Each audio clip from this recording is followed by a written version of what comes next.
요즘에는 좀 보기 힘든 그런 인형이 있는데 오뚜기 인형이라고 들어보셨어요?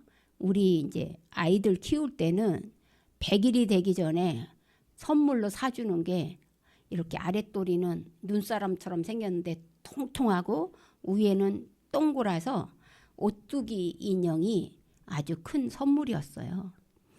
그 오뚜기 인형은 넘어뜨리면 또 일어나고 넘어뜨리면 또 일어나는 그런 인형이라 마치 아이들이 걸음마를 배울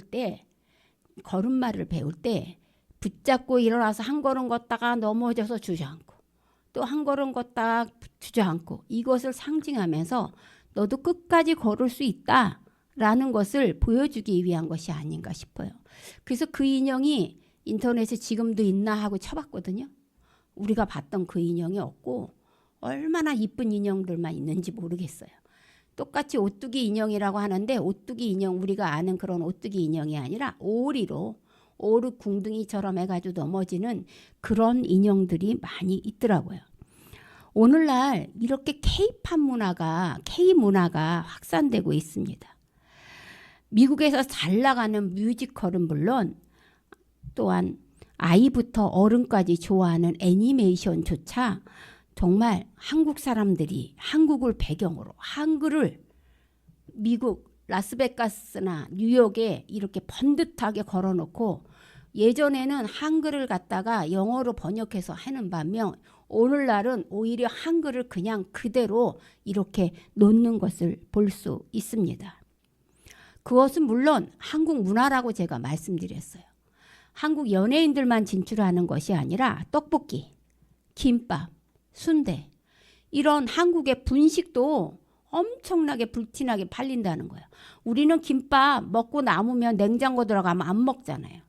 그런데 미국 사람들은 그런 원조를 모르기 때문에 이 김밥을 얼려서 파는데 그것이 그렇게 불티나게 팔린다는 거예요. 그러니까 한국에 와서 여행을 온 사람들은 즉석에서 많은 김밥을 먹어보면 어떻게 눈이 동그래져서 이런 맛이 날 수 있나 할 정도로 어찌됐건 분식까지도 그렇게 큰 영향력을 끼칩니다. K문화는 성형술도 또한 가지고 있고 피부 무형, 머리, 또한 체육, 영상 매체를 통해서 식품까지 전 세계로 다 뻗어나가 있습니다. 이것은 과학의 발달로 인해서 SNS를 통하여 인터넷을 통하여 이렇게 급속도로 발전해 나가는 겁니다. 사실 이렇게 SNS가 발달하기 전에는 한국 그러면 외국인들은 어떻게 생각했냐면 동방의 작은 나라 그것도 남북으로 갈라져서 언제 전쟁이 터질 줄 모르는 나라 늘 가난한 나라 이렇게만 생각하고 있었다는 거예요. 그런데 여러분 이 K문화가 오늘날의 아이돌이 BTS나 여러분 걸그룹들이 이렇게 마치 한 것처럼 생각을 하시는데 K문화는 그게 원조가 아니에요. 원조는 어디서부터 나왔냐면 1970년대부터 그 원조가 나오기 시작했습니다. 그 이전에도 물론 다른 분들도 있었겠지만 가장 먼저 K문화를 알린 그 원조는 1974년에 있었는데요. 그 사람은 권투 선수였어요. 여러분은 전혀 모르는 홍수환이라는 권투 선수가 있는데 그 선수가 외국에 나가서 막 얼마나 복싱을 하는데 얻어 맞았는지 온 얼굴이 다 터지고 피범벅이고 찢어지는 것을 생중계로 우리나라에 74년에 그때 저는 중학교예요. 중학교 3학년. 그때 길에 가다가 텔레비전에서 그거를 보여주는 걸 보고 볼 수가 없었어요. 그 정도로 비참하게 얻어맞았어요. 그런데 그래서 잽이 안 돼요. 그 상대 선수는 얼마나 기량이 뛰어난지 모르겠어요. 그런데 결국 누가 이겼냐면 이 홍수환 선수가 이겼어요. 그리고 그가 찢어진 눈으로 피 터지는 얼굴로 이 카메라를 향해서 엄마가 그때 전화를 했는데 엄마한테 이렇게 얘기했어요. 엄마, 나 챔피언 먹었어. 74년도면요. 우리나라가 이제 막 걸음마를 시작하려고 하는 경제개발 시기예요. 그래서 아무도 우리나라 사람을 알아주지 않을 때예요. 그 사람은 실력이 좋아서 이긴 게 아니라 맞고 또 맞고 넘어지고 쓰러질 때마다 누구를 생각했냐면 엄마를 생각했다는 거예요. 내가 여기서 쓰러지면 우리 엄마가 너무 슬퍼할 거야. 그래서 일어나서 결국은 한 방으로 자기는 수도 없이 넘어졌어요. 카운트를 시기를 여러 번 셌어요. 그런데 결국은 홍수환 선수가 이겼습니다. 그가 김포공항에 도착하자 우리나라는 대대적인 카퍼레이드를 열리면서 많은 백성들이 나와서 그를 환호했습니다. 왜 그럴까요? 그때 당시 우리나라 사람들은 희망이 없었어요. 절망이었어요. 아무것도 무엇을 내세울 게 없었어요. 모든 것이 다 의기소침해서 있을 때예요. 그런데 세계 챔피언을 먹었다는 거예요. 마치 그 사람의 영광이 우리 대한민국 모두의 영광인 것처럼 들었다는 거예요. 자, 74년입니다. 그 다음에 97년에 IMF가 터졌어요. IMF가 터져서 한보 철강이 무너졌어요. 너무나 많은 기업들이 우수수수 무너지고 아버지들이, 그때는 어머니들이 별로 일하는 사람이 많지 않았어요. 아버지들이 가장으로서 역할을 하다 어느 날 한순간에 직장에 잘리니까 아버지들이 수많은 자살을 했을 때예요. 그리고 너무나 학교 다니는 애들이 학교를 못 다닐 정도로 가정 형편이 급속도로 나빠질 때입니다. 그래서 집에 있는 반지란 반지, 금반지, 아이들 돌반지, 집에 있는 모든 것을 갖다가 금모으기를 하면서 빚을 갚는데, 나라의 빚을 갚는데 일조를 했을 때 아무 희망이 없어요. 그때 미국에서 박남매라 그래가지고 정말 우리에게 힘을 주는 하나의 사건이 보도됐어요. 하나는 골프인 박세리고 또 하나는 야구인 박찬호였어요.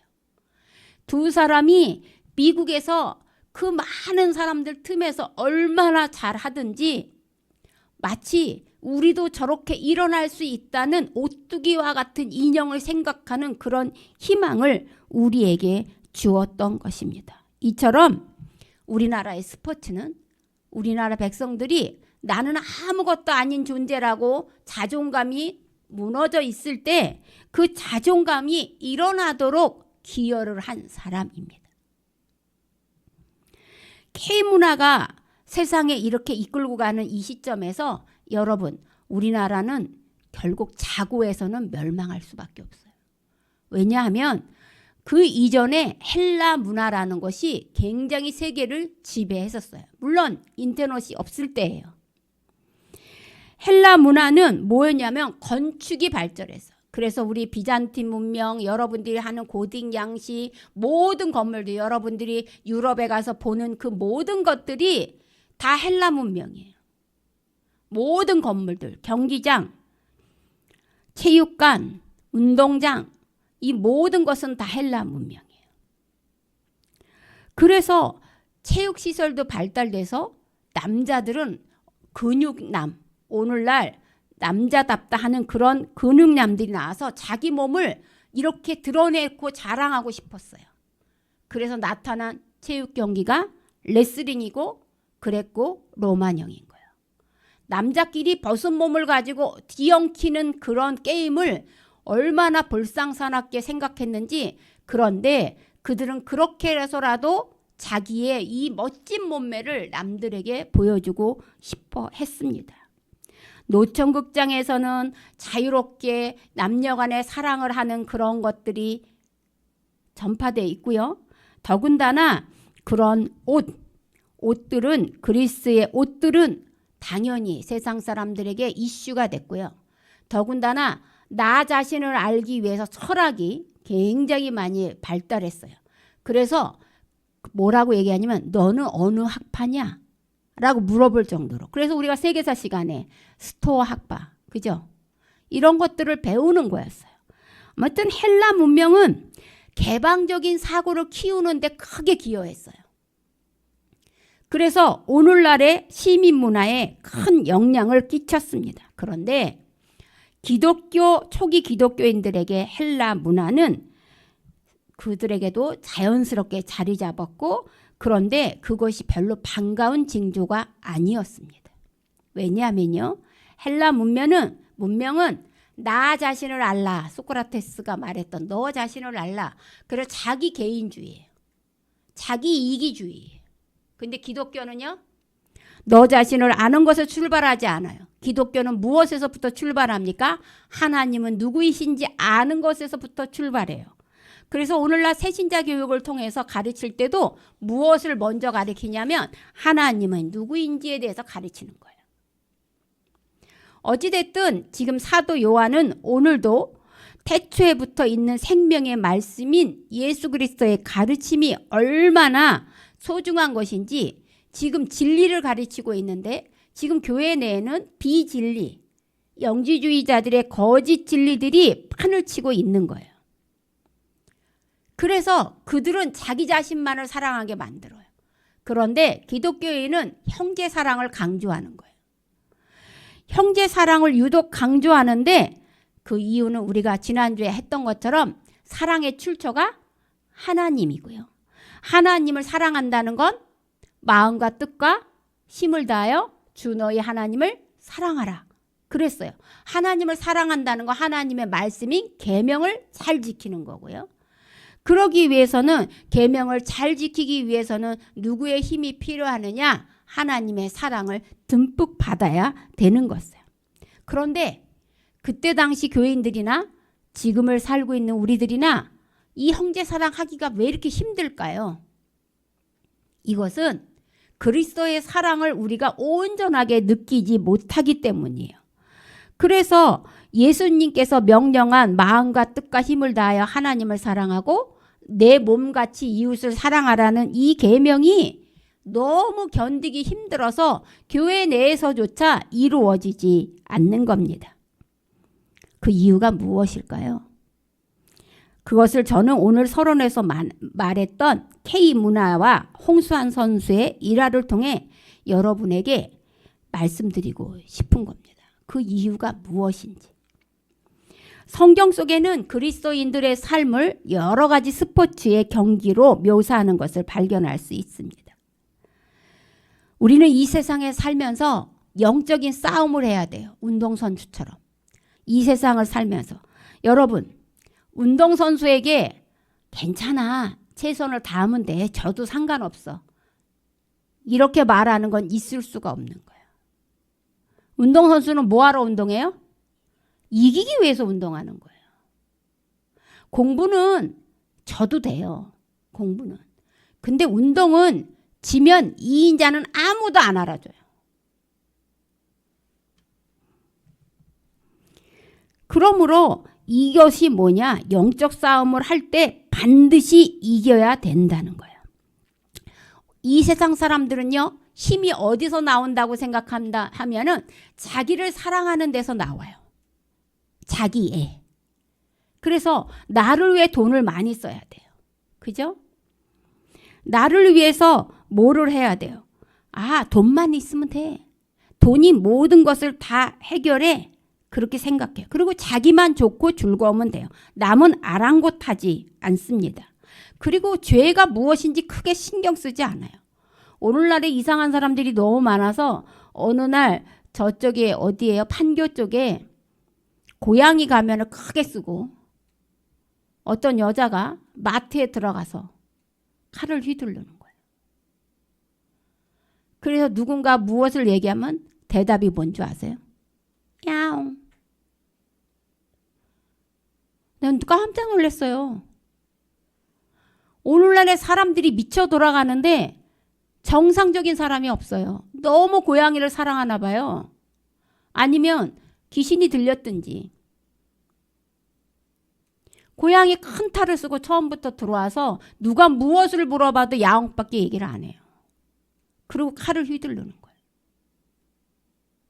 그래서 그를 잡아다 지금 조사 중이라고 합니다. 어쨌든 세상 사람들은 나만 좋으면 돼요. 나만. 남들은 상관없어요. 그런데 기독교인들은 어떻게 해야 되냐면 나는 아니에요. 상대방을 기쁘게 하고 상대방을 즐겁게 하는 거예요. 그런데 이상한 건 뭔지 아세요? 내가 기쁘지 않은데 어떻게 상대방을 기쁘게 합니까? 그러니까 기독교는 나도 기쁘고 상대방도 기쁘게 한다는 거예요. 이것의 차이점이 일어나는 거예요. 그런데 우리는 이것이 너무 힘들어서 자꾸 넘어지고 일어나지 못해요. 그래서 넘어져도 자꾸 일어나라고 얘기하고 있습니다. 오뚜기 인형처럼 또 일어나고 또 일어나면 오히려 상대방이 어떻게 느낄까요? 두려워한다는 거예요. 남자들 사이에서 싸움을 할 때 덩치 큰 사람과 덩치 작은 사람이 싸워요. 그럼 누구나 다 누가 더 잘 싸울 것 같아요? 덩치 큰 사람이 잘 싸울 것 같아요. 근데 남자들 세계는 그렇지 않아요. 남자들 세계는 어떻게 되냐, 코피가 먼저 터진 사람이 지는 거예요. 우리가 생각하는 거하고 개념이 달라요. 마찬가지예요.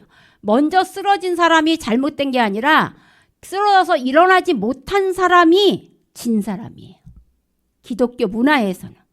그러므로 오뚜기 인형처럼 끈질기게 일어나는 비법은 무엇일까요? 그 비법을 오늘 사도 요한이 여기 본문에 알려주고 있어요. 자, 거기에서는 뭐라고 얘기하냐면 여기에는 이기는 자가 그렇게 얘기했어요. 자, 4절 한번 읽어보겠습니다. 4절입니다. 4절을 띄워주세요. 시작. 무릇 하나님께로부터 난 자마다 세상을 이기느니라. 세상을 이기는 승리는 이것이니 우리의 믿음이니라. 그래요? 자, 사도 요한이 활동했던 중앙아시아는 즉 요한계시록에 나온 7교회가 있어요. 저는 우리가 아직 요한계시록을 제가 배운 분도 있지만 안 배운 분이 있어서 요한계시록에 나온 7교회를 저는 이렇게 에서바도 4층 빌라라고 가르쳐드려요. 에베소 교회, 서머나 교회, 뭐예요? 버가모 교회, 두아디아 교회, 사대 교회, 빌라델비아 교회, 라오디게아 교회. 그러니까 에서바도 4층 빌라라고 외워서 7교회를 저는 외웠어요. 그런데 이 7교회, 지금 바울이 90이 넘은 노년의 몸을 가지고 7교회에 다니면서 지금 형제처럼 사랑하라고 하는데 영적인 싸움을 이 세상에 싸워야 된다 하면서 영적인 싸움은 자, 이겨도 되고 안 이겨도 되는 게 아니에요. 반드시 이겨야만 되는 거예요. 그러니까 기독교인들이 하나님께서 원수를 하라고 했으니까 나는 안 이기고 져줄래? 이건 사랑이 아니에요. 영적 싸움에서는 여러분이 반드시 이겨야 되는데 그 이겨야 되는 이유를 7가지 교회를 통해서 요한계시록은 기록해 놨어요. 자, 먼저 에베소 교회에서는 이기는 그에게는 에베소 교회에게는 이기는 그에게는 뭘 준다고 했냐면 생명나무의 열매를 준다 그렇게 얘기해요. 여러분, 아담과 하와가 하나님의 말씀을 거역해서 에덴 동산에서 쫓겨났어요. 에덴 동산에서 쫓겨날 때 하나님은 갑자기 에덴 동산 중앙에 어떤 나무에 집중하셨어요? 네, 선악관 따먹어서 이미 없어요. 그럼 무슨 나무가 있겠어요? 생명나무가 있었어요. 그 생명나무를 보니까 저들이 내 말을 듣지 않고 죄를 지은 상태에서 저 생명나무까지 따먹어서 영생을 할까봐 두려워서 어떻게 하냐면 천사들을 그룹이라고 표현하거든요. 천사들과 함께 막 빙글빙글 도는 불칼을 거기다가 둔 거예요. 그래서 아담과 하와가 오지 못하도록 그걸 지켰어요. 그런데 아담과 하와가 에덴 동산에서 쫓겨나자 더 이상 생명나무를 거기에 둘 필요가 없어요.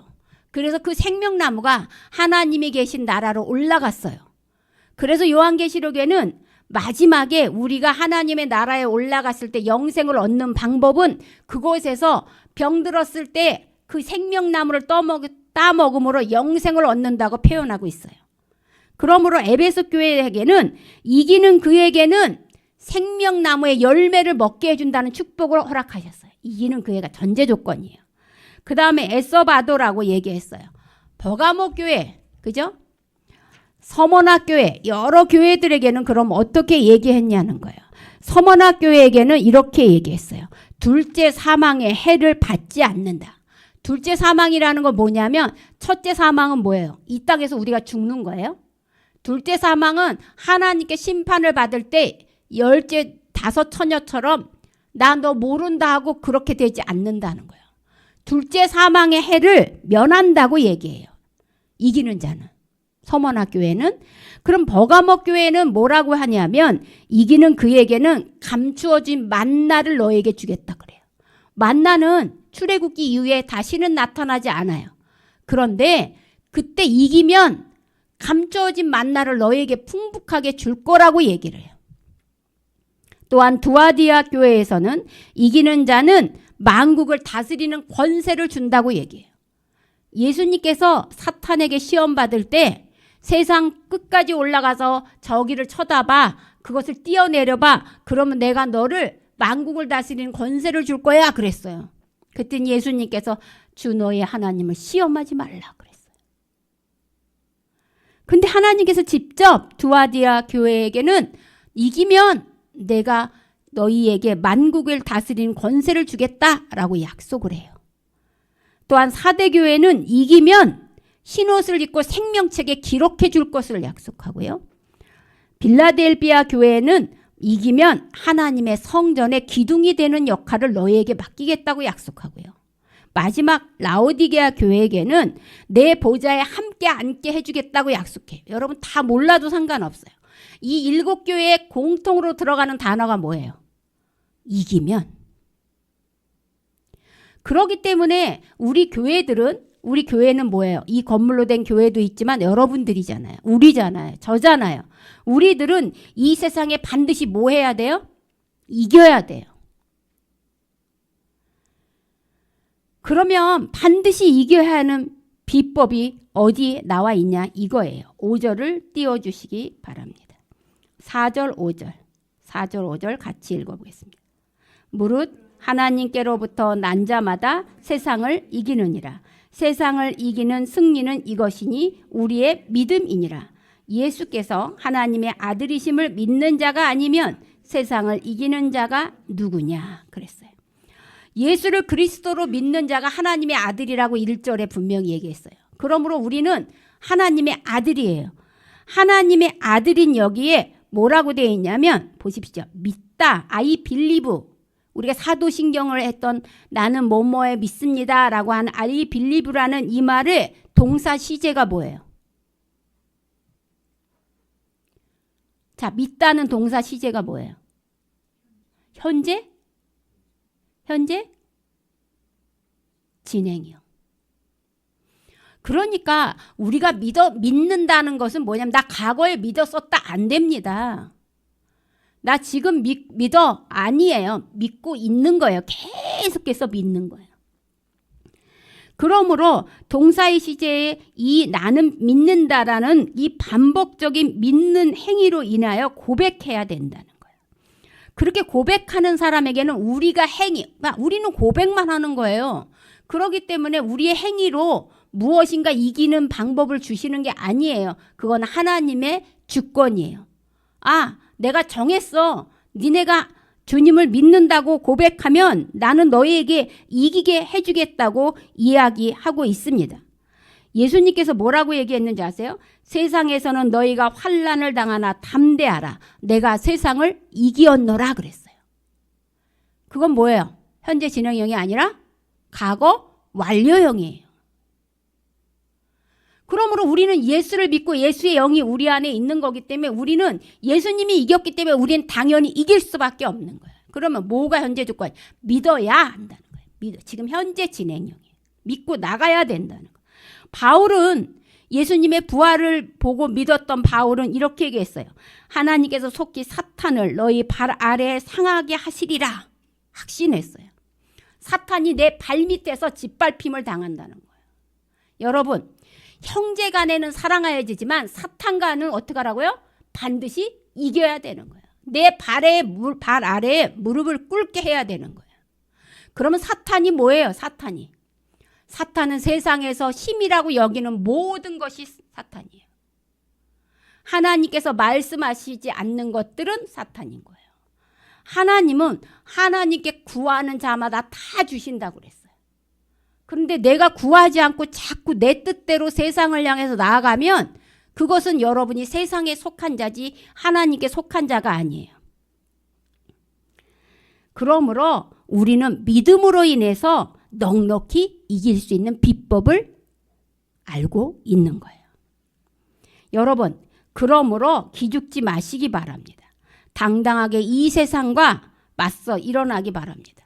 제가 요즘에 뭐 드라마를 새롭게 많이 하지만 폭군의 셰프인가 뭔가 하는 TVN 드라마가 하나 나왔는데요.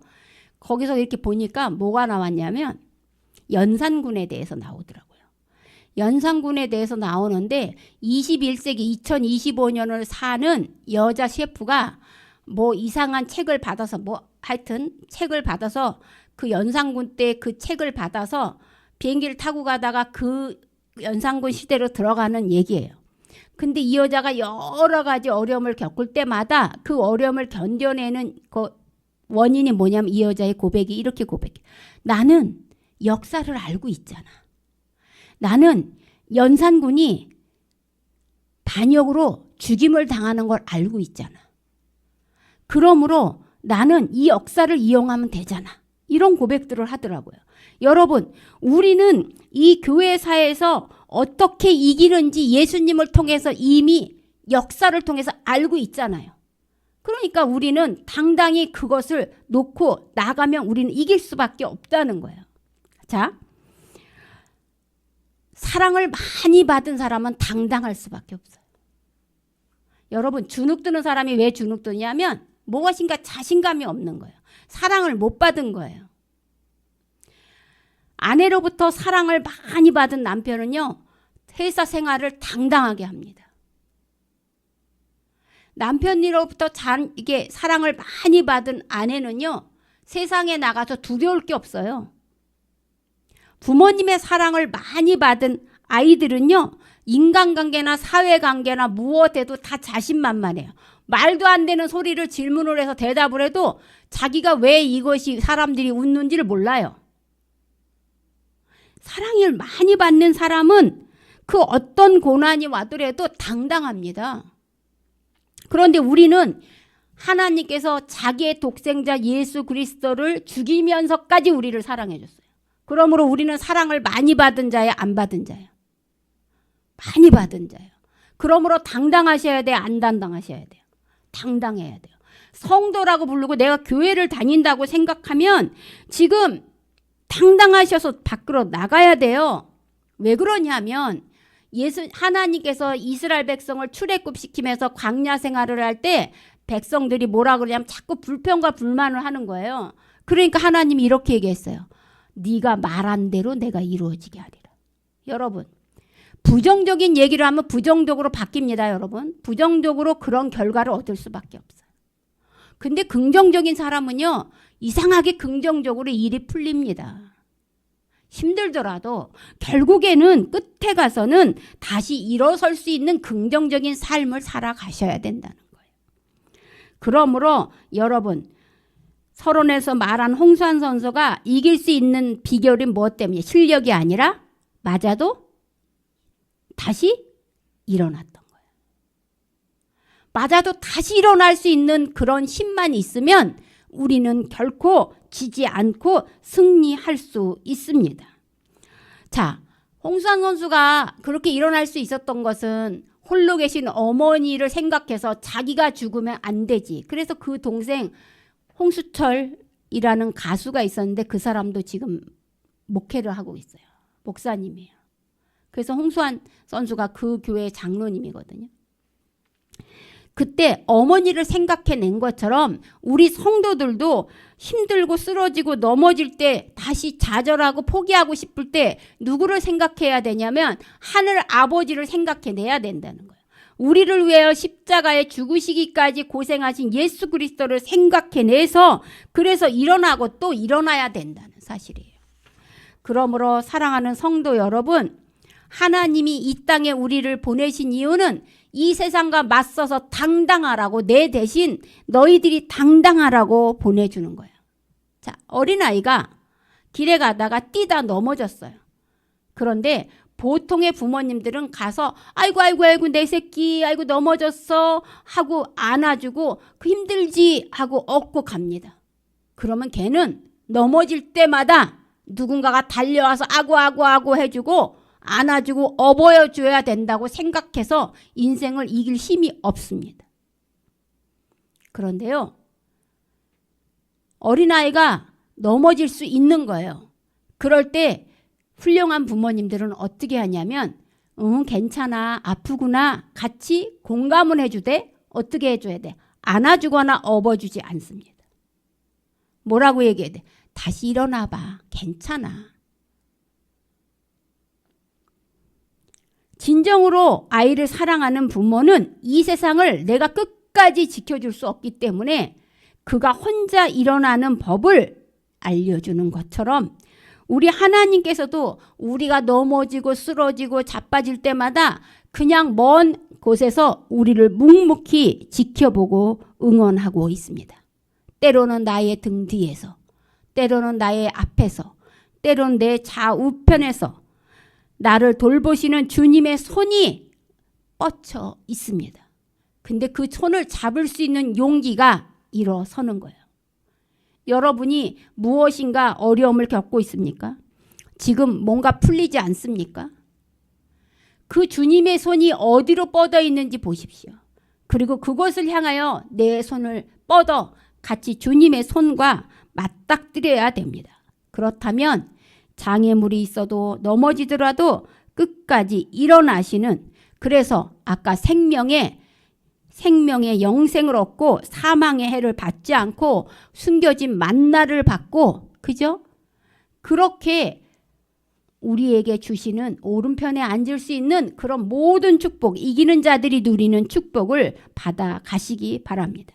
여러분, 우리는 이 세상을 반드시 이겨내야 합니다. 이겨도 되고 져도 된다, 최선만 다한다는 생각은 스포츠에는 해당되지 않습니다. 우리 성도들에게도 해당되지 않습니다. 이것이 우리에게 주어진 명령입니다. 군사가 싸움터에 나갈 때 나가서 싸움도 하기 전에 의기소침해서 내가 저 사람을 못 이길 거야 하고 있다면 그거는 100전 100패합니다. 이순신 장군이 12척의 군함으로 330척의 일본 군함을 이길 수 있었던 것은 모두 다 군사들과 백성들이 일본의 배를 보고 두려워 떨 때 죽음은 죽으리라. 내가 죽고자 하는 자는 살겠고 살고자 하는 죽을 것이라는 그 말을 함으로 인해서 백성들 안에서 모든 두려움을 내버린 것입니다. 그렇다면 두려움은 우리를 이길 수 없는 비법으로 인도하는 길입니다. 그 두려움이란 거는 처음부터 만들어진 것이 아닙니다. 성경에 이 두려움이 들어간 때가 언제예요? 가인이 자기 동생을 죽이고 하나님으로부터 이제 너와 동행하지 않겠다, 내쫓김을 받았을 때 그때 두려움이 임했습니다. 두려워서 뭐라 그랬어요? 하나님께 나를 죽일까 두려우니 그랬어요. 그러므로 다윗이 너희는 군사들이 많은 걸 가지고 나오지만 나는 오직 만군의 여호와의 이름으로 너희를 승리할 것이다 하는 그 고백이 우리의 고백이 돼서 우리가 승리해서 하나님께 영광을 돌려드리는 여러분이 되시기 바랍니다. 그러므로 하늘에서 오늘 하나님께서 이렇게 말씀하십니다. 사랑하는 내 딸아, 사랑하는 내 아들아, 너희는 이 세상에서 내가 당당했던 것처럼 너희도 당당하라. 기도하겠습니다.